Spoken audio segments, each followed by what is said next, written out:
ჩვენ ვცდილობთ ყველანაირად თუ დავეხმაროთ მათ, მაგრამ ხშირად არის ხოლმე რომ ძალიან ძიმეს მდგომარეობას ვიღებთ ხოლმე აქედან გამომდინარე. ეს უკვალოდ არ ქრება.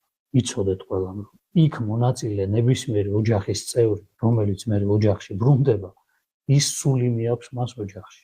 ეს იცოდეთ ყველამ. ეს ყველა მიცოდეთ, რომ ეს რეალობა, ეს არის სულიერი კანონზომიერი.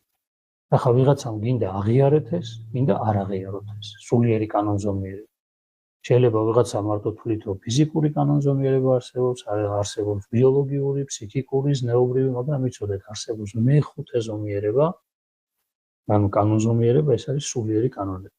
ეს სულიერი კანონები რამდენის არ გინდა გაიქცეთ ადამიანები, ხო?